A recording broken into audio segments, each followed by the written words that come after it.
सिद्धेभ्यो ओम नमः सिद्धेभ्यो। बोले संत शिरोमणि आचार्य परमेष्ठी गुरुदेव श्री विद्यासागर जी महामुनिराज की निर्यापक श्रमण चतुष्टय मुनिराजों की, पूज्य मुनि श्री विनम सागर जी निस्वार्थ सागर जी आदि समस्त मुनिराजों की।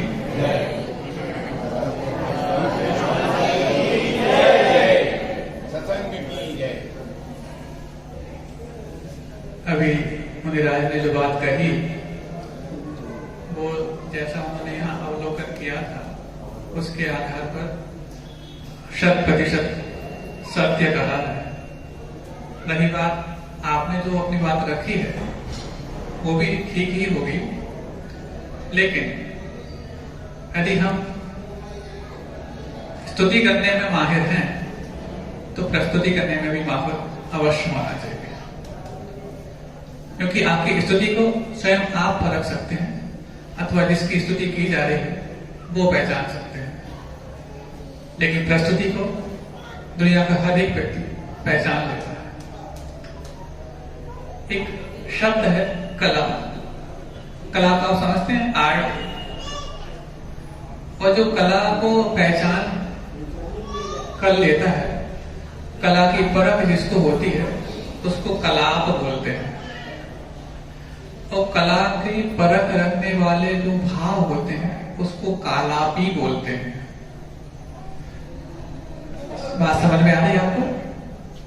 कला की परख जिसको उसको कलाप, और जो कला की परख का भाव होता है उसको कालापी बोलते हैं। तो जिनके अंदर कला की परख का भाव पल भर में आ जाए उसका नाम काला पीपल होता है। और जो काला पीपल में आकर के भी आपकी कला को पहचानने लग गए हैं वो भी आज के दिन तो काला पीपल वासी ही हैं। रही बात जो महाराज ने कही पूजन, अभिषेक, अनुष्ठान, विधान इत्यादि के बारे में, एक छोटी सी बात मैं आपके सामने रखना चाहता हूं। और जो उनकी भावना है उनको आपको समझ करके और 100% आपको परिणाम यहां देने जाना है। सत्य घटना है। हम लोग जब सिलवानी में थे तो वहां पर एक प्रतिनिधि मंडल आया, युवाओं का था। आकर के कहने लगा, बोले महाराज जी मुझे पूजन करने का नियम दे दो। पहली बात तो युवा, दूसरी बात नियम, और तीसरी बात पूजा करने का। ये तीनों अप्रत्याशित सी लगने वाली बातें थी। मुझे लगा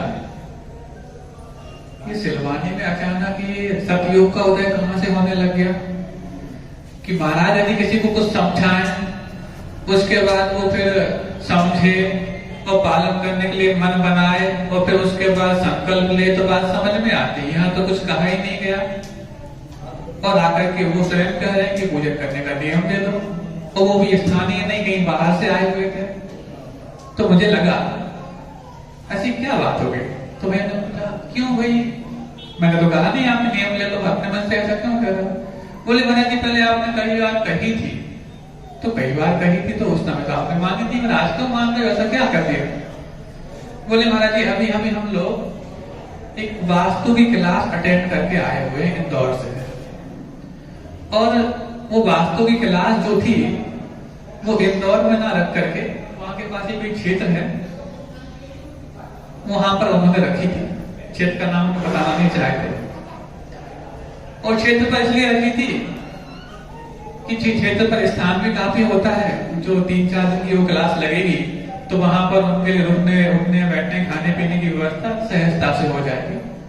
और दूसरा, जिसको वास्तु की क्लास लेना था उस प्रशिक्षक के लिए भी वहां पर अपना कोई एक उद्देश्य होगा कि उसको वहां पर एक शिलान्यास भी करना था। तो दोनों काम हो जाएंगे, इन बच्चों के लिए क्लास मिल जाएगी और जो क्षेत्र में शिलान्यास करना है मेरा वो काम भी हो जाएगा। अब किस्मत की बात थी कि जिस दिन से क्लास प्रारंभ होनी थी उसी दिन सुबह सुबह उनका शिलान्यास का मुहूर्त था।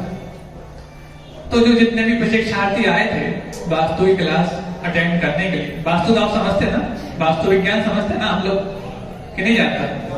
हाँ, तो उन जो प्रशिक्षक थे उनने कहा भाई अपना जो 3-4 दिन का क्लास है वो तो अपन बाद में करेंगे, एक मेरा 1 घंटे का शिलान्यास का कार्यक्रम है, आप लोग चाहो तो यहाँ पर शामिल हो भी सकते हो या फिर तुम देख सकते हो, मैं इसको फ्री कर लूं, उसके बाद फिर 4 दिन पूरा आपके लिए समर्पित हूं मैं।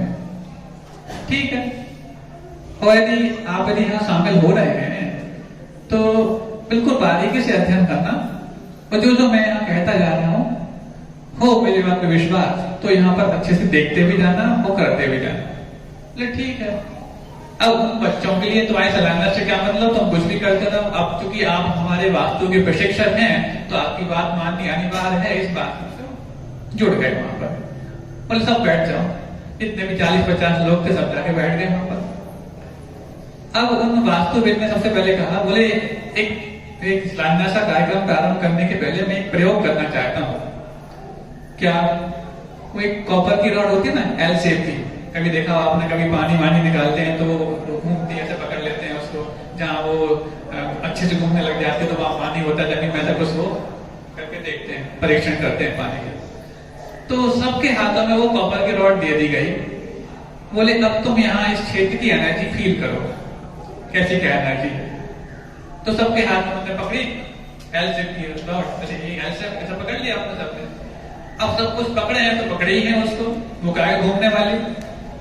कुछ लोगों के हाथ थोड़ा बहुत मूव की ऐसे, दोनों हाथों में उनके वो कॉपर की रॉड थी, और सबने अपने हाथ में रख करके वो कुछ नहीं समझ में आया तो कहानी लो कर लिया। तो बोले क्या हुआ? बोले कुछ नहीं, आपने कहा पकड़ लो तो पकड़ लियो, कुछ नहीं हुआ तो दे दी। तो बोले देखो लाओ मुझे दो। तो जब उनने अपने हाथ में ली तो जहां जिसकी एनर्जी थी उस हिसाब से मूव कर रही थी, किसी के 30%, किसी के 60%, किसी को जहां जैसा था। बोले मेरे हाथ में क्यों मूव कर रही है? तो वो बच्चे कहते हैं वो आपकी प्रॉब्लम, मैं क्या जानू, मुझे क्या करना, चाहे मूव करे चाहे हाथ में रखी रहे। फिर वो कहते बोले आप लोग के हाथ में क्यों नहीं मूव कर रही थी वो? क्यों यहाँ की बातें करने से मतलब क्या है, जो भी काम करो आप और आगे बढ़ो। अब आज की युवा इतना मत ध्यान रखता है कि तुम्हारी फालतू बातों में लग जाए। तो बस बात आई, बोले कोई बात नहीं, चलो अपन शिलान्यास प्रारंभ करते हैं। और शिलान्यास बहुत विधिवत जैन पद्धति के साथ, और वहां पर जो कुछ पूजाएं थी उन पूजाओं को करना था। बात समझना आप, जो महाराज ने बात कही है उसी के समर्थन में ये वाली बात मैं कह रहा हूं। तो बोले यदि आप तुम यहाँ पूजाएं जो हो रही हैं, 1 घंटे में जो भी मैं करना जा रहा हूँ, मंत्र जाप पूजा इत्यादि, उसमें आपको अंदर से श्रद्धा के साथ इसमें शामिल होना। ठीक है, अब क्योंकि 50 घंटे आपसे कुछ लेना है तो कुछ आपकी बात माननी तो पड़ेगी, ऐसा मन बना करके वो वहां पर बैठ गए और जो मंत्र जाप करने के लिए दिया उन्होंने वो किया, और जो पूजा की विग्रह भगवान की उन्होंने वो पूजा की। और 1 घंटे बाद जब उनका शिलान्यास का कार्यक्रम समापन हो गया, बोले चलो बहुत अच्छा आपने किया, हमें समय दिया, अपन अब चल के अब वास्तु का जो 50 घंटे का कोर्स है 3-4 दिन में, क्योंकि पर डे 12 घंटे की क्लास उनकी थी, उसको अटेंड करते हैं। और अटेंड करने जब वो जाने लगे, इसके पहले फिर वो कहता है प्रशिक्षक कि यार मेरा मन कर रहा है कि एक बार और तुम लोग ट्राई करो। क्या ट्राई करें? बोले वही कॉपर की रॉड। बोले अभी की तो थी, फिर क्या करना? बोले करके देख तो लो। और जैसे उन्होंने पुनः उनके हाथों में वो कॉपर की रॉड थी, तो जिसके हाथ में पहले वो टच से मस नहीं हो रही थी, तो किसी के हाथ में वो 60% तक मूव होने लग गई, किसी के हाथ में 90% तक मूव होने लग गई, और किसी के हाथ में फ्रीली मूव करने लग गई ऐसे जोर जोर से। अब उसको विश्वास नहीं हो रहा कि ये चमत्कार है, मशीन है कि अपने आप कोई, वो तो एक छड़ है कॉपर की, कि उसमें वो तो नहीं लगी कि स्प्रिंग लगी हो या कुछ उसमें मैकेनिज्म कुछ हो कि वो मूव करने लग जाए, ऐसा क्यों होने लग गया? तो बोले अभी मूव क्यों कर रहे हैं तुम्हारे हाथों में? बोले पता नहीं, वो जादू की छड़ी ऐसी लगती है। तो बोले 1 घंटे पहले क्यों नहीं कर रही थी? बोले पता नहीं। बोले जब मेरे हाथ में 1 घंटे पहले कर रहे थे तो जाना तुम्हारे मन में क्या भाव आ रहा था? मैं पीछे अंगूठे से उसको हिला रहा हूं, ऐसा लग रहा था ना? बोले हाँ लग तो ही रहा था कि तुम पीछे अंगूठे से हिला रहे हो। तो अब मैं मान लूं ये अब तुम्हारे हाथ में पीछे से वो अंगूठा हिला रहे हो किस कारण से, वो घूम रही है ऐसा? बोले नहीं नहीं, हम तो हाथ अंगूठा पीछे किए हुए हैं। तो बोले बताओ 1 घंटे में ऐसा क्या हो गया जिस कारण से वो कॉपर रॉड जैसी जड़ वस्तु भी बिना घुमाए अपने आप घूमने लग गई? बोले पता नहीं, इसका रहस्य तो आप ही खोलो। बोले जो आपने 1 घंटे यहाँ पर मंत्र जाप और वितरागी भगवान की पूजन की है, उसका प्रभाव है कि आपके शरीर में इतनी संवेदनशीलता पैदा हो गई है कि वो कॉपर रॉड जैसी जड़ वस्तु भी बिना घुमाए घूमने लग गई है। तो जब उनको ये वाली बात समझ में आई, 1 घंटे पहले वो जड़वत थे और पूजन करते ही उनके अंदर चेतन के विकास में बहुत एक लहर सी आ गई, तब उनको उस चीज से आश्वस्त होना। फिर उनने लिख दी बात कि महाराज ने एक बार कहा था कि पूजा करने से ऐसा होता है, पूजा करने से वैसा होता है, आदि आदि बात। तो वहां से अपने अपने घर की ओर ना जाकर के सीधे वहां पर आए। बोले महाराज जी बहुत बड़ी गलती हमसे हो गई, हमने आपकी बात को उस समय माना तो था लेकिन उसको संकल्प पूर्वक पाला नहीं था।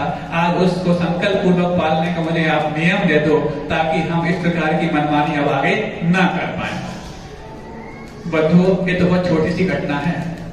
जिनके जीवन में वो संवेदनशीलता का विकास होता है तो वो तो भगवान की पूजा तो बहुत छोटी सी बात है, भगवत पद की प्राप्ति तक के लिए तैयार हो जाते हैं। और काला पीपल वालों में मुझे लगता है कि इस बात का तो संचार अवश्य हो चुका होगा कि वो अपने उस आराध्य देव के, क्योंकि छोटी सी समाज होकर के भी जिनालय को उन्होंने अपने हिसाब से व्यवस्थित किया है, और भी आगे जाकर के उसको और व्यवस्थित करेंगे। जो भी वहां कमियां हमको समझ में आएंगी करते रहेंगे। लेकिन एक बात आपको अवश्य समझनी है, पिछले 4-5 दिनों में काला पीपल वाले हम लोगों के आगे पीछे लगे हुए हैं और काला पीपल में ये हो जाए वो हो जाए ऐसी बात रख रहे हैं। लेकिन जो हमारे महाराज ने आपके सामने बात रखी है वो बात आज सर्वसम्मति से पालन करने के लिए हाथ उठ जाएं कि हम प्रतिदिन पुरुष वर्ग अभिषेक और एक पूजन जब वो यहाँ काला पीपल में है करेंगे, ऐसा मैं देखना चाहता हूँ। पुरुष वर्ग, हाँ पुरुष वर्ग, पता नहीं कौन कौन अपने आप को पुरुष मानते हैं। हाँ अभी आप ये कह रहे थे ना बाबा जी कहाँ गए हो कि नहीं प्रत्येक व्यक्ति ऐसा करता है वैसा करता है। अच्छा ऐसा कर लो, कोई बात नहीं।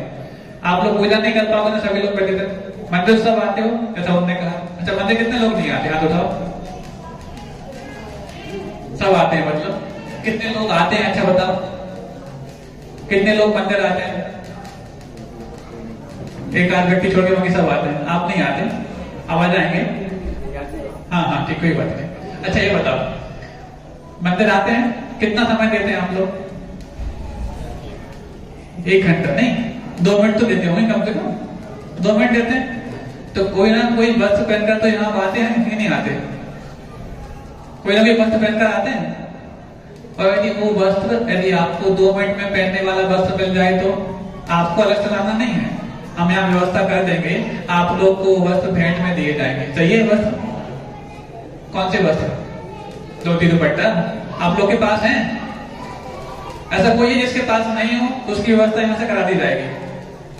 और हाँ, जो व्यक्ति पहले से करते हैं उन व्यक्तियों का ये फर्ज बनता है कि जो नहीं करता है उसको यहाँ सम्मान पूर्वक वस्त्र भेंट किए जाएं, ताकि उसको लगे कि मेरा इतने बड़े वक्त से सम्मान हुआ है तो मैं उनका तो पहले सम्मान कर लूं जिनके कारण मेरा सम्मान हुआ है। ये कर सकते हैं आप लोग, क्यों काला पीपल वाले?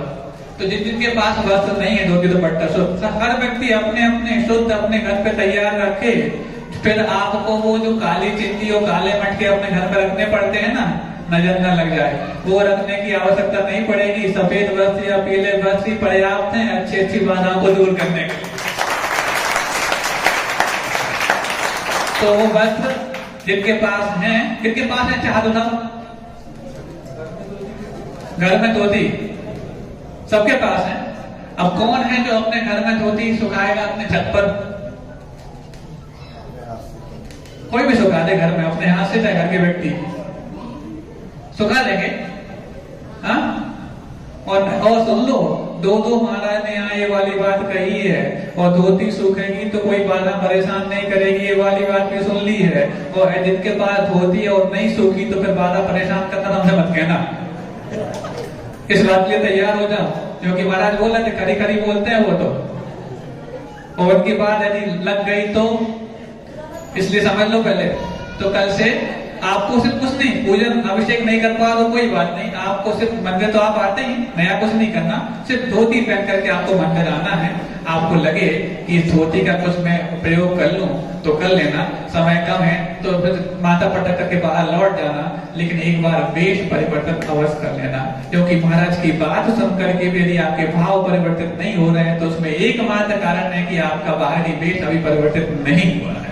और जब वो बाहरी वेश परिवर्तन अवश्य हो जाएगा तो फिर आपके भाव परिवर्तन होने में देर नहीं लगेगी।